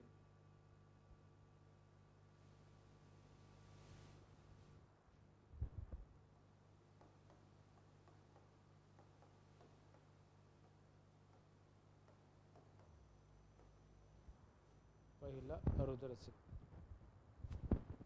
प्रवरसेन असतानाच गौतमीपुत्र निधन पावल्यामुळे नातू रुद्रसेन पहिला पदारूढ झाला. कोणाचा? प्रवरसेनचा जो मुलगा आहे, प्रवरसेनच्या मुलाचा. प्रवरसेनचे मुलं 2 कोण? गौतमीपुत्र आणि सर्वसेन. त्या गौतमीपुत्राचा मुलगा म्हणजे नातू प्रवरसेनचा नातू आला, पहिला पदारूढ झाला. रुद्रसेनाने सर्वसेन वगैरे चुलत्याचा त्रास भारशिवनागाच्या मदतीने बंद केला. रुद्रसेन पहिला हा चंद्रगुप्ताचा समकालीन असून त्याच्या अलाहाबाद स्तंभलेखातील रुद्रसेन, रुद्रदेव हाच रुद्रसेन असावा. म्हणजे कुठला? अलाहाबाद स्तंभलेख आहे, प्रयाग प्रशस्ती आपण म्हणतो त्यामधला जो उल्लेख आहे रुद्रदेव तो हाच असावा असं सांगितलं जातं. हे पंत हे जे काय मत आहे, पण उत्तरेतील 8 राजाच्या संघाचे नेतृत्व करून समुद्रगुप्ताकडून रुद्रदेव पराभूत झाला. हे मत महामहोपाध्याय डॉक्टर काय म्हणतात वावी मिराशी यांना मान्य नाही. डॉक्टर मिराशी म्हणतात प्रयागच्या स्तंभलेखात उल्लेखलेल्या आर्यान वृत्तनुपाती रुद्रदेव हा वाकाटक प्रथम रुद्रसेन असणे शक्य नाही. म्हणजे अभ्यासकांचं मतांतर त्यावर असलेलं दिसतं. पहिला रुद्रसेन 330 ते 350 कालखंड आहे बघा. इसवी सन 330 ते इसवी सन 300 किती आहे बघा 50 350 जे आपल्याला काय म्हणता येईल बघा. गुप्ता घराण्यातला समुद्रगुप्त आणि समुद्र 335 ते 380 त्याच्या इन बिटवीन त्याच काळात समकालीन इक्वल टू या समकालीन आहे समुद्रगुप्ताच्या काळातला. गौतमपुत्राचा पुत्र म्हणजे प्रवरसेनचा नातू प्रवरसेनच्या मृत्यूनंतर गौतमीपुत्राचा पुत्र वाकाटक सत्तेवर आला. हा समुद्रगुप्ताच्या समकालीन होता. समुद्रगुप्ताच्या आक्रमक मोहिमामुळे रुद्रसेनाचे राज्य उत्तर विदर्भापुरतेच मर्यादित राहिले. समुद्रगुप्ताने रुद्रसेनाशी संघर्ष न वाढवता त्याच्याशी सलोख्याचे संबंध ठेवले. पहिल्या रुद्रसेन नंतर त्याचा पुत्र पृथ्वीसेन आपल्याला आलेला दिसतो. त्याच्यानंतर काय पृथ्वीसेन.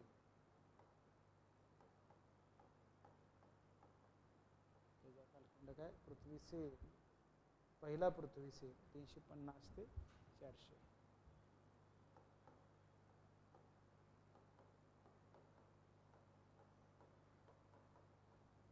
पहिला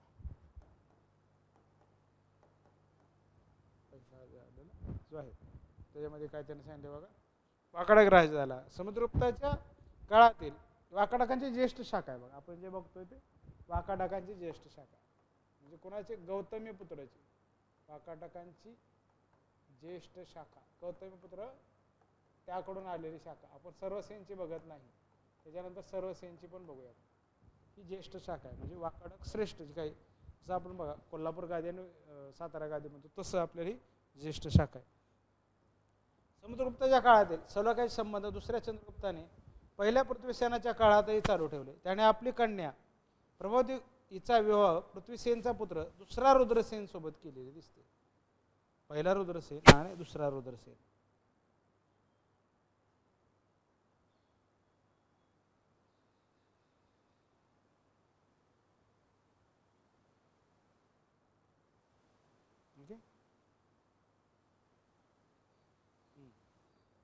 याचा जो मुलगा आहे कोण रुद्रसेन. दुसरा याचा विवाह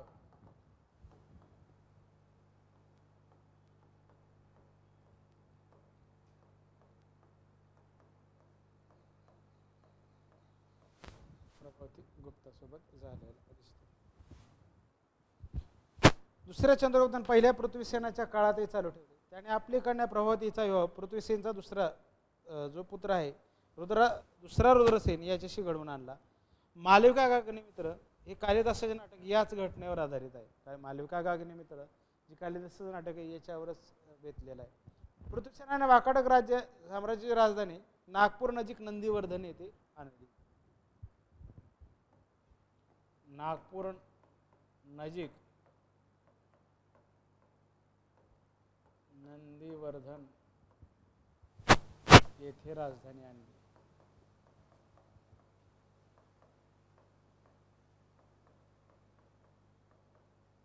राजधानी आपल्याला आणलेली दिसते. काय म्हणता येईल की आणली. पृथ्वीसेनाच्या मृत्यूनंतर दुसरा रुद्रसेन आपल्याला आलेला दिसतो. हा आपल्याला ह्याच्यानंतर हा सत्तेवर आला. याचा दुसरा रुद्रसेन पृथ्वीसेनचा मुलगा कोणाचा पहिल्या रुद्रसेनचा नातू आणि गौतमीपुत्राचा पंतू आणि त्याचा खापर पंतू कोणाचा याचा कोणाचा प्रवरसेनचा पंतू. प्रवरसेनचा पंतू आणि त्याच्यानंतर आपल्याला सांगितलं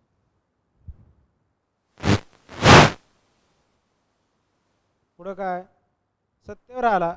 पूर्वीचे वाकाटक राजे शिवभक्त होते. दुसरा रुद्रसेन मात्र विष्णू भक्त होता. हा जो कोण होता तो बघा विष्णू भक्त होता. विष्णूला अगोदरचे होते ते शिवभक्त होते. हा आहे तो बघा विष्णू भक्त. याचा जो कालखंड आहे बघा 400 ते 405.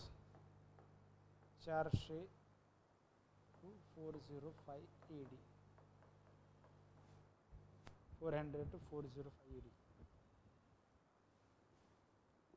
विष्णू राजरोहणाच्या थोड्याच काळात त्याचा मृत्यू झाला. त्याला दिवाकरसेन व दामोदरसेन असे 2 पुत्र होते.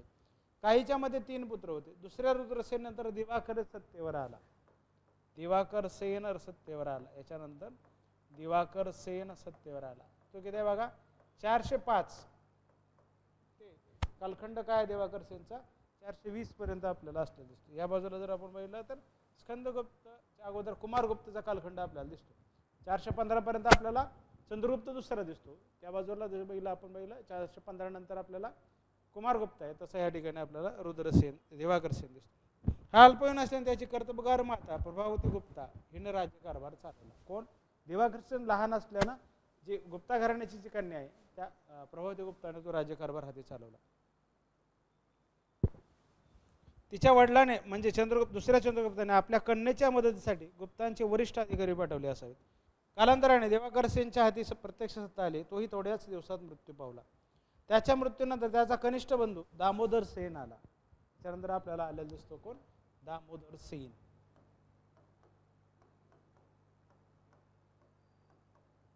चारशे 20 ते किती आहे बघा. दामोदर सेन दुसऱ्याची जी काय आहे बघा कनिष्ठ बंधू 420 ते 450 ईडी. 420 ते 450 ईडी या वाकडा गादी प्राप्त झाली. त्याने राजरोहणाप्रसंगी आपला पराक्रम पूर्वज विख्यात पितामहाचे दुसरा प्रवरसेन म्हणून धारण केले. त्याचे 14 ताम्रपट उपलब्ध आहेत. बंधू दामोदर सेनचे, ह्याचा जो कनिष्ठ बंधू आहे दिवाकर सेनचा लहान बंधू दामोदर सेन, याचे 14 ताम्रपट प्रसिद्ध आहेत. त्याने आपले राजा नंदीवर्धन येथून प्रवरपूर म्हणजे संध्याचे पवनार हे ते आणले. हा शिवाचा उपासक होता. दामोदर सेन तथा दुसरा प्रवरसेन याच्या मृत्यूनंतर त्याचा पुत्र नरेंद्र सेन आला. याच्यानंतर याचा मुलगा आला तो नरेंद्र सेन. 450 ते 450 पासून नरेंद्र सेनचे कालखंड काय बघा 470 ईडी.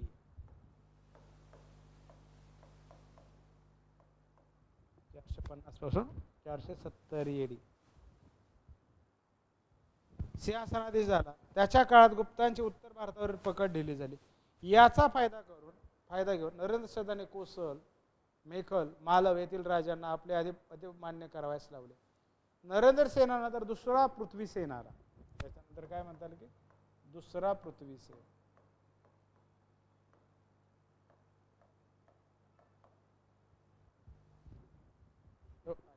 तो काय 470 ते 490.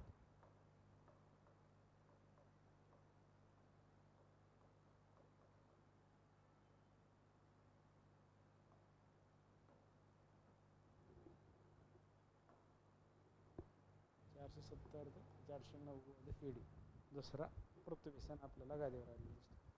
परंतु राजा यांच्या राजरोहणापूर्वीच नरेंद्र सिंहाच्या कारकिर्दीत अखिल नलवंशीय जो काही राजा होता भवदत्त वर्मा याने वाकाटकांच्या प्रदेशावर स्वारी केली व बराचसा मुलूक ताब्यातही घेतला. दुसऱ्या पृथ्वीसेनाने आपली राजधानी प्रवराहून पद्यपूर म्हणजे आमगाव जवळ जिल्हा भंडारा येथे हलवले. येथून नलावर स्वारी करून त्याची राजधानी पुष्करी उद्ध्वस्त केली. त्याने उत्तरेतही आपली सत्ता चेद्दी देशापर्यंत, चेद्दी नावाचा देश आहे बघा, ते महाजनपदवनात पण आहे बघा चेद्दी, तिथंपर्यंत आपल्याला पसरलेलं दिसतं, चेद्दीपर्यंत गेलेलं दिसतं. त्यानंतर काय म्हणता येईल की 490 मध्ये दुसऱ्या पृथ्वीसेनच्या मृत्यूनंतर वाकाटकांच्या ज्येष्ठ शाखेचा प्रदेश दुसरी जी शाखा आहे वत्सगुल्म या शाखेच्या साम्राज्यात समाविष्ट झाला. म्हणजे आतापर्यंत पहिली शाखा होती, आता दुसरी शाखा सुरू झालेली दिसते. वाकाटकाचे ज्येष्ठ शाखेतील राजे शूर, कुशल, पराक्रम, वैदिक धर्म हे असलेले दिसतं, धर्माभिमानी, साहित्याचे आश्रय जाते. वाकाटक घराण्याची कीर्ती आपल्याला दिगंत झाले, म्हणजे अधिक प्रसार त्याचा झालेला दिसतो. आपण पाहिलं पृथ्वीसेनचे काय आपल्याला जे काही मुलगा आहे कोण आहे बघा, राणी जी आहे कुबेरनाग कन्या प्रभावती गुप्ता हिला पृथ्वीसेन हिचा याचा पुत्र रुद्रसेन यास दिली होती. कुंतल देश उत्तर कर्नाटक, कुंतलला कर्नाटक म्हणलेलं आहे, उत्तर कर्नाटकसाठी कुंतल देश शब्द आहे बघा. दुसरा रुद्रसेन आपण पाहिलं. दुसरा रुद्रसेनाच्या संदर्भात काय महत्त्वाचे फॅक्ट्स आहे बघा. काय म्हणतात, चंद्रगुप्ताच्या प्रभावतीचा पती प्रभावती बरोबर कालिदास वाकाटकांच्या दरबारी आला. कोण? कालिदास नावाचा कवी त्यावेळेचा. त्याने रामगिरी पर्वतावरून रामटेकवरून मेघदूत हे खंड कावलेले. रामगिरी पर्वतावरून मेघदूत हे नावाचं काव्य आपल्याला लिहिलेलं दिसतं किंवा नाटक लिहिलंय, खंड काव्य कोणी लिहिलं? कालिदासाने. कशावरनं? रामगिरी पर्वतावरून, रामटेकमध्ये असणार. रुद्रसेन अल्पावधीत स्वर्गवासी. प्रभावती गुप्ताला दिवाकर सेन, दामोदर सेन आपण पहिले दोन मुलं आहेत. मग दिवाकर सेन नंतर आपल्याला काय म्हणता येईल की बघायला काय पाहिजे, परत आपण आलेलो स्नेहाचा संबंध काय, दुसरे प्रवरसेन, ह्या पद्धतीने आपण बघितलं बघ. आता आपल्याला बघायचं वत्सगुल्मचे वाकाटक राजे. आता हे बघितलं वाकाटकाची ज्येष्ठ शाखा बघितली. आता will talk about the Vatsagulma Vakataka शाखा. याचे मायनर फॅक्ट्स आहे बघा. याच्या क्रोनॉलॉजिकल ऑर्डरसाठी विचारतात म्हणूनच क्रोनॉलॉजी सगळे लिहून दिलेले बघा. त्याचा देण्याचा उद्देशच तो आहे की तुमचे उत्तर बरोबर आले पाहिजे.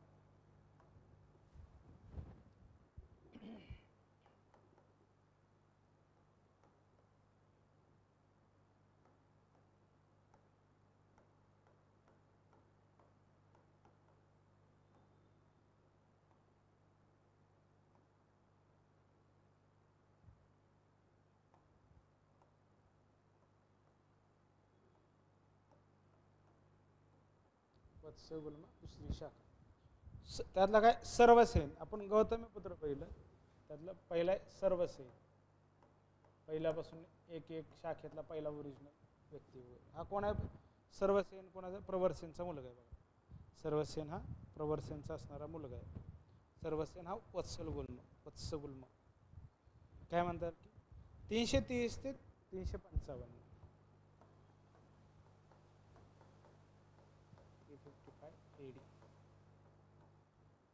कालखंड असलेला दिसतो. काय म्हणतो बघा ते सर्वसेन काय गर्वसेन हा प्रवरसेन पहिला. सर्वसेन हा याचा पुत्र असून वत्सगुल्म वाशिम येथील शाखेचा संस्था. वाशिम कुठे? वाशिम जिल्हा आहे बघा महाराष्ट्रातला, विदर्भात असणारा. त्याचा हा शाखेचा प्रमुख आहे. सर्वसेन उत्तम कवी रसिक होता. त्याने हरिविजय हे प्राकृत काव्य लिहिले. हे महत्वाचा भाग आहे बघा. हरिविजय हे प्राकृत काव्य लिहिले. हा आपला छोटीशी फॅक्टर पण विचारले जाऊ शकते. हरिविजय ही प्राकृत काव्य लिहिले.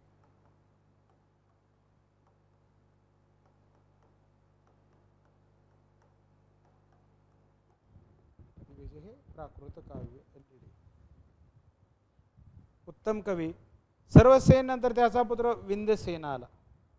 काय म्हणतात की दुसरी शाखाची हरिविजय हे प्राकृत काव्य अन्य काही रचना केल्या. त्याने स्वतः धर्म महाराज ही उपाधी घेतली. काय त्याने केलं? धर्म महाराज ही उपाधी घेतली.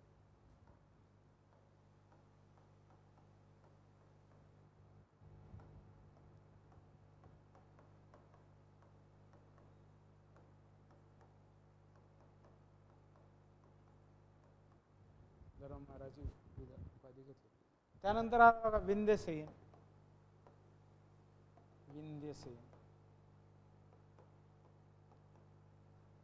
विंध्यसेनाचा कालखंड काय बघा 355 ते 400.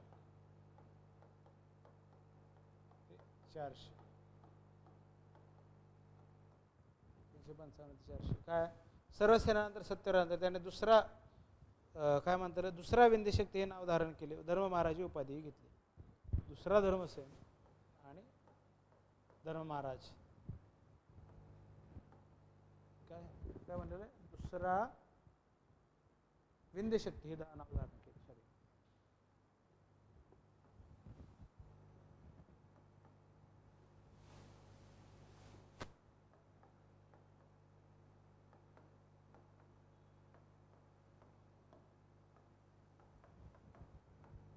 ही उपाधी व काय म्हणता येईल की धर्म महाराज हे पण धारण केले. धारण केले धर्म महाराज आणि या दोन गोष्टी धारण केलेल्या दिसतात.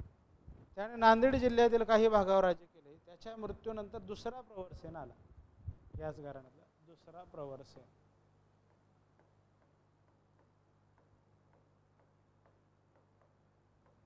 बघा बघा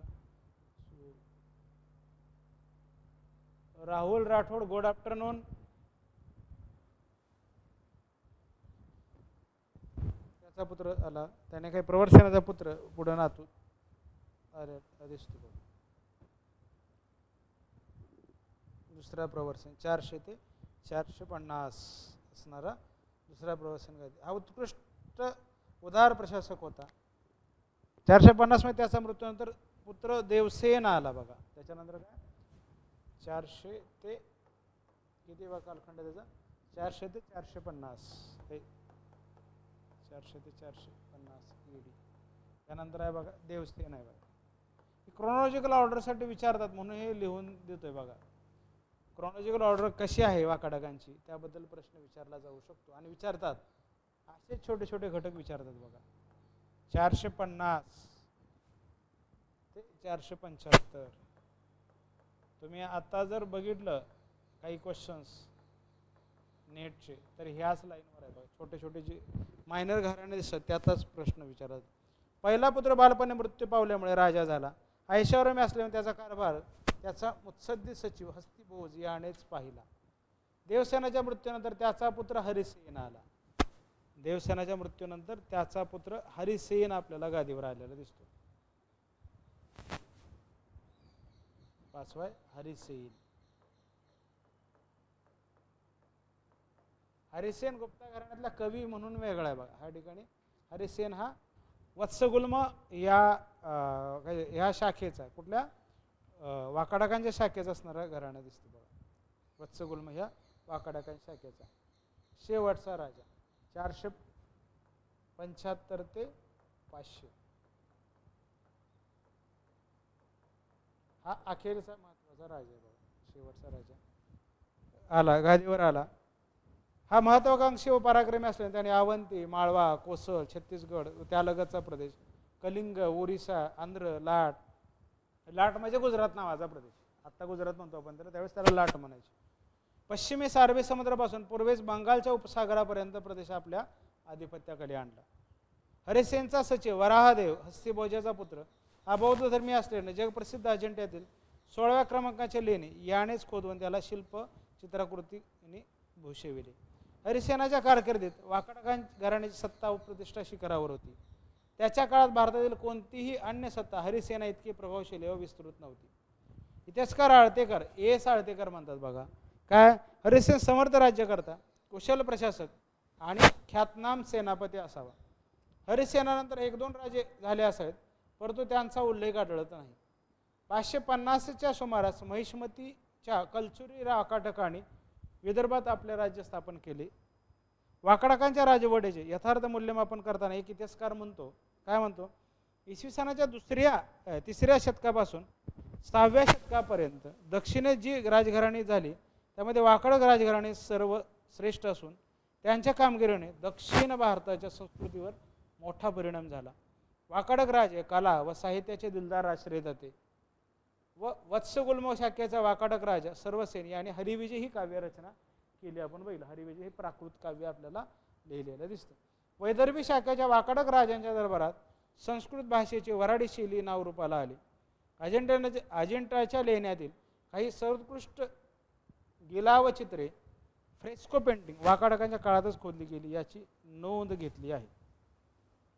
हरिसेन हा पराक्रमी असून हा पण शेवटचा राजा बघा. हरिसेन काय त्याच्याच कारकिर्दीत वाकाटकांच्या मुख्य शाखेची सत्ता नष्ट झाल्यामुळे तो वाकाटकांचा एकमेव सम्राट झालेला दिसतो. एक मुख्य शाखा ज्येष्ठ शाखा, दुसरी वत्सगुल्म नावाची शाखा, वाकाटकाची दुसरी शाखा. हरिसेन गुप्त साम्राज्याच्या पतनाचा फायदा घेऊन कोसल, कुंतल, कलिंग, त्रिकूट म्हणजे उत्तर कोकण, अवंती, लाट म्हणजे दक्षिण गुजरात, आंध्र वगैरे देश ताब्यात घेतले. बौद्ध धर्मी वराहदेव हा त्याचा कार्यक्षम कर्तबगार मंत्री होता. वराहदेवाने कोरविलेले अजिंठ्याचे 16वे लेणे व घटत कच्छ लेणे वत्सगुल्माच्या शाखेची माहिती देतात. हरिसेनाच्या वेळी वाकाटक साम्राज्य वैभव विस्ताराच्या सर्वोच्च शिखरावर होते. हरिसेनानंतर वाकाटक नरेशेची माहिती मिळत नाही. वाकाटकांबद्दल हरिसेनानंतर कोणत्याच वाकाटकांची माहिती आपल्याला तेवढी मिळत नाही किंवा मिळतच नाही. शेवटचा राजा म्हणून त्याकडे पाहिलं जातं. नंतर दुर्बल किंवा यादवी या कारणामुळे राजवंश नष्ट झाला असावा का, काय कारणामुळे नष्ट झाला असेल तर त्याच्याबद्दलची वेगळी कारणं. कल्चोरीतनं काही लोक आले, कल्चोरीची जिद्द त्यातनं काय आलं कल्चोरी वाकाटक. यशोवर्मन राजवंशी वाकाटक साम्राज्याच्या असताच कारणीभूत झालेत.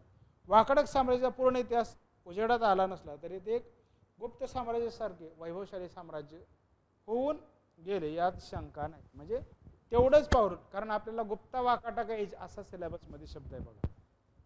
गुप्ता वाकाटका कालखंड असा शब्द आपल्याला त्या ठिकाणी दिलेला आहे बघा. म्हणजे आपल्याला एकच शब्द नाही तर दोन्ही शब्द एकमेकाच्या बरोबरीने आलेले आहेत बघा. गुप्ता आणि वाकाटका असा शब्द आलेला दिसतो. वाकाटक साम्राज्याचा पूर्ण उजेडात इतिहास आला नसला तरी नरेशानंद हे अलाहाबादपर्यंत धडक मारले. गुप्ताप्रमाणेच वाकाटक सम्राट हे विद्वान, रसिक, कलेला काय आश्रय देणारे, कला लिहिणारे वाकाटक गुप्त यांच्यात बरेच साम्य आपल्याला दिसून येते. वाकाटकांची कामगिरी बघायचं म्हणलं तर साम्राज्य स्थापन करून दीर्घकाळ शांतता व सुरक्षितता प्राप्त करून दिली. परकीय आक्रमणापासून रक्षण केले. विद्या, वाङ्मय, कला, शिल्प, स्थापत्यास आश्रय देऊन त्यांची प्रगती झाली. त्यानंतर काय म्हणलेलं आहे बघा, आर्थिक समृद्धी घडवून आणली आणि ब्राह्मण धर्मास आश्रय दिला. तरी वरादेवासारखे बौद्ध धर्मी मंत्री सुद्धा आपल्याला त्या ठिकाणी असलेले दिसतात. म्हणजे त्या ठिकाणी आपल्याला धार्मिक सहिष्णुता सुद्धा वाकाटकांमध्ये आपल्याला असलेले दिसते. म्हणजे धार्मिक सहिष्णुतेचा काही रिलिजियस टॉलरन्स जो आहे तो भारताच्या ब्लडमध्येच असलेला दिसतो बघा. इन आवर ब्लड, काय इंडियन ब्लडमध्येच आपल्याला सहिष्णु भाव आपल्याला असलेला दिसतो बघा. सहिष्णुता, टॉलरन्स, इट्स नॉट न्यू फेना, नवीन काय भाग नाही बघा. तो जुनाच भाग आहे की जुन्याच काळापासून चालत आलेली ती परंपरा आहे की सहिष्णुता ह्या गुणधर्म भारतीय वंशातच, भारतीय रक्तातच ते आपल्याला असलेले दिसते. ओके, आता आपण बघितले ह्या गोष्टी बघितल्या. ओके, आता आपण बघूया प्रशासन काय आणि याच्याबरोबर सिलेबस आपण कुठंपर्यंत आलोय बघा. आता आपलं हेही झालं.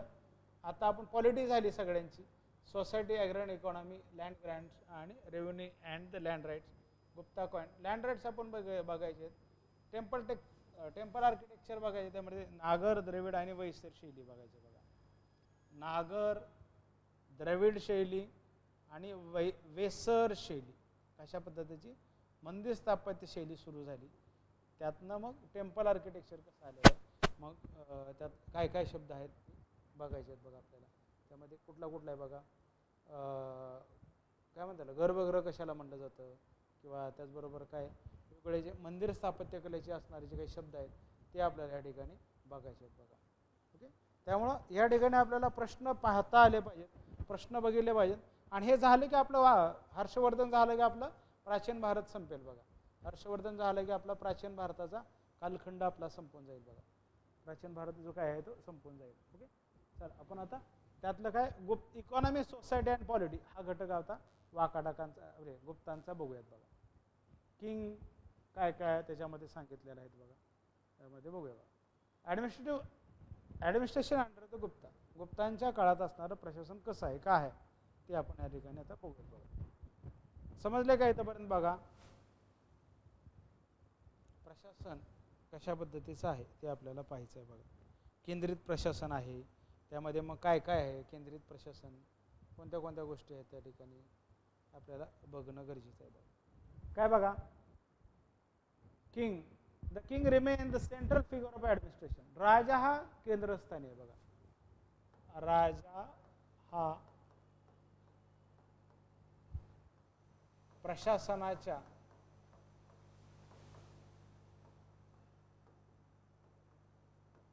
केंद्रस्थानी.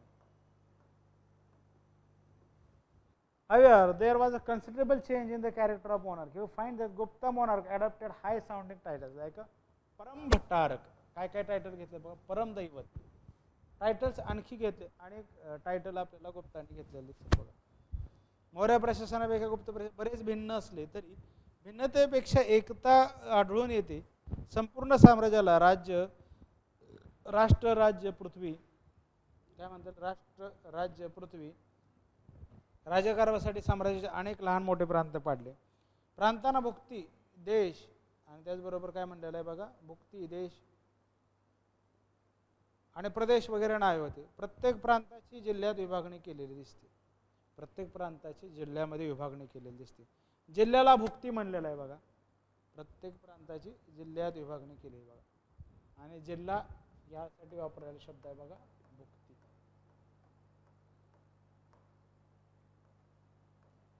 आज आपण त्याला जिल्हा म्हणतो, त्या काळात त्याला जिल्ह्याला भुक्ती म्हणायची. जिल्ह्याला भुक्ती हा शब्द वापरलेला दिसतो. आणि जिल्हाधिकाऱ्याला उपारीक म्हणलेलं आहे. आजच्या काळात त्याला आपण जिल्हाधिकारी म्हणतो, त्याचा अधिकाऱ्याचं त्याला उपारीक म्हणलेलं आहे. उपारीक नावाचा अधिकारी जिल्ह्यासाठी आपल्याला असलेला दिसतो. की आपल्याला लहान प्रांतांना भुक्ती असेच नाव होते. प्रत्येक जिल्ह्याचे तालुके पडले त्यांना विषय म्हणलेले बघा. जिल्ह्यामध्ये परत तालुके, तालुक्यासाठी शब्द वापरलेला आहे बघा विषयीय, तालुक्यासाठी शब्द आहे विषयीय. हे आपल्याला गुप्ता घराण्याचे असणारे काही प्रशासकीय टर्म्स आहेत ते आपल्याला बघणं गरजेचं आहे बघा. त्याला विषय मानलेला आहे. त्याच्या प्रमुखास विषयपती म्हणत, त्याचा जो प्रमुख आहे त्यासाठी वापरलेला शब्द आहे बघा विषयपती. आपण त्याला तहसीलदार वगैरे आपल्याला ह्या पदानं प्रशासकीय प्रमुख आजच्या काळात त्याला म्हणलं जातं. प्रशासकीय प्रमुख, ओके, प्रशासकीय प्रमुख.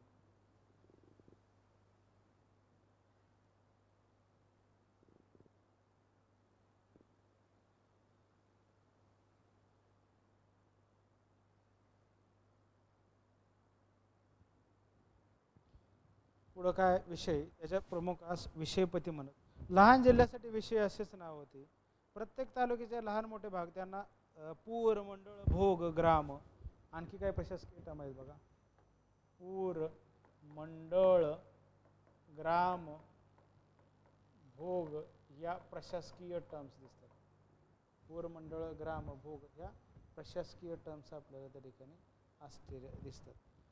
काय म्हणतात त्यामध्ये, साम्राज्यातील मोठ्या शहरांची व्यवस्था नगरपालिकेकडे, राजधानीच्या ठिकाणी केंद्रीय प्रशासन असून तिथून आपल्याला काय म्हणलं जातं की बाकीच्या काही गोष्टी त्या ठिकाणी आलेल्या दिसतात बघा, बाकीच्या गोष्टी त्या ठिकाणी आपल्याला असतात. म्हणजे संपूर्ण साम्राज्याचे सूत्रे आपल्याला राजा हा आपल्याला हलवताना दिसतो, राजाकडूनच त्या सगळ्या गोष्टी चालत असताना दिसतात बघा. ओके, चला आपण आता यातल्या काही आपण बघितलं काय काय राजानं कोणते कोणते टायटल घेतलेले दिसतात आपल्याला, हे आपण बघितले. काय चक्रवर्ती आहे, परमभट्टारक, अलाहाबाद प्रशस्तीमध्ये समुद्रगुप्तानं इक्वल टू द गॉड म्हणलेलं आहे. दंडक, कुबेर, वरुण म्हणजे सी गॉड, समुद्राचा देवता, इंद्र, अंतक म्हणजे वाम, who had no antagonist of equal power in the world, त्याच्या समानतेला कोणतीच सत्ता नाही, कोणताच पॉवरफुल राजा नाही, त्याला अंतक म्हणलेलं आहे. त्याला अंतच नाही अशी सत्ता आपल्याला त्या ठिकाणी असलेली दिसते. जर अंतच नाही अशा प्रकारची सत्ता आपल्याला त्या काळात नसणारी दिसते. आपल्या टायटल्स आपण घेतलं गुप्ता घराण्याचे असणारे बघा टायटल, परमभट्टारक, परमभट्टारक, परमदैवत, परमदैवत, चक्रवर्ती, परमेश्वर, परमेश्वर आपल्याला काही नावं त्यातली दिसतात. ही अलाहाबाद प्रशस्तीमध्ये आपल्याला समुद्रगुप्ताची बी नावं आपल्याला त्या ठिकाणी दिसतात बघा. Antagonist of equal power in the world, like the king who has been given a divine status in Smriti inscriptions, scriptures. स्मृतीमध्ये काय म्हणता येईल की स्मृतीमध्ये राजाला दैवी पॉवर दिले, दैवी स्थान दिलेलं आहे, दैवी स्थान दिलेलं आहे. स्मृतीमध्ये राजाला दैवी स्थान दिलेलं आहे, स्मृतीमध्ये राजाला दैवी स्थान दिलेलं आहे. Divine king, divine status. Gupta monarch came to be considered a divinity on earth. However, in the spirit of Smriti literature, that of Kalidasa, we find Skandagupta in his Bhitari pillar inscription. Skandagupta त्याच्या भितरी शिलालेखामध्ये इलुजाइज प्रशस्तीपर असं सांगतो, who subdued the earth and became the merciful to the conquered people. But he became the neither proud nor arrogant, though his glory was increasing day by day. ज्या लोकांवर आक्रमण केलं त्याच्यासाठी मी दया दाखवणार आणि ॲरोगंट नाही असणार, अभिमान असणार पण ॲरोगंट नाही, माझी कीर्ती किंवा जगौरव आहे तो वाढतच जाईल. His father Kumaragupta followed the truth path of religion. त्याचा जो वडील आहे स्कंदगुप्ताचा वडील, जे आपल्याला काय दिसतं की ट्रू पाथ, धर्माचा जो खरा मार्ग आहे तो त्या मार्गाने जाणारा आपल्याला दिसतो. Such a reference to the monarchy indicate that in spite of supreme power that vested in the king, he was expected to follow righteous path. योग्य मार्ग त्या ठिकाणी कुमारगुप्तानं पण आपल्याला चालवलं. योग्य मार्ग आपल्याला त्या ठिकाणी असलेला दिसतो. It was king to decide policy of states during the war and peace. हे राज्याचं कर्तव्य आहे युद्धाच्या आणि शांततेच्या काळात कोणता मार्ग किंवा कोणती भूमिका घ्यावी हे आपल्याला राजाचं कर्तव्य. During a war and peace, for example, Samudragupta was a prudent enough to reinstate monarch of Dakshinapatha in their original kingdom. Dakshinapatha, original kingdom. It was considered a prime duty of the king of the monarch to protect countrymen from any invasion. त्या राजाचं कर्तव्य आहे कोणत्याही परकीय आक्रमणापासून जनतेचं संरक्षण करणं. त्याच्या असणारी जी जनता आहे त्याचं संरक्षण करायचं काम त्या राजाचं आहे. ओके.